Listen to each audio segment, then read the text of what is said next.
Merci, Monsieur le Président. Il y a 2 points qui viennent d'être soulevés qui me semblent importants. Le premier, c'est celui qui a été soulevé par Madame la rapporteure concernant le phénomène beaucoup plus répandu. Madame la rapporteure ou Madame le rapporteur, c'est comme elle voudra, elle. Voilà. Pour le reste, je soulève le problème. Elle a soulevé un problème majeur qui est l'externalisation des systèmes de santé de la part de certains pays.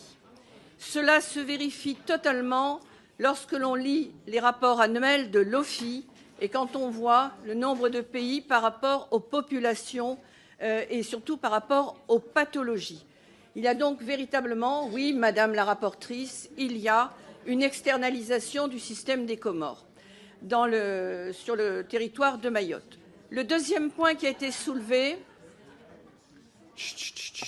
Merci, Monsieur le Président. Le deuxième point qui a été soulevé est celui de l'égalité entre les territoires ultramarins et le territoire métropolitain. Mais je crois que ce n'est pas là le problème. Quand on écoute les Mahorais, le problème, c'est l'inégalité de prise en charge entre les populations mahoraises qui cotisent, qui sont remboursées globalement à 75%, plus s'ils ont des complémentaires, et les personnes en situation irrégulière qui sont prises à 100% et qui seront encore prises en charge avec 0 reste à charge par l'AME, dont je vous rappelle qu'elle prend en charge en totalité la totalité des soins, sauf les cures thermales. En particulier, il y a des soins compliqués qui ne sont pas donnés facilement sur le territoire mahorais aux personnes qui cotisent. Alors, l'inégalité, elle est là.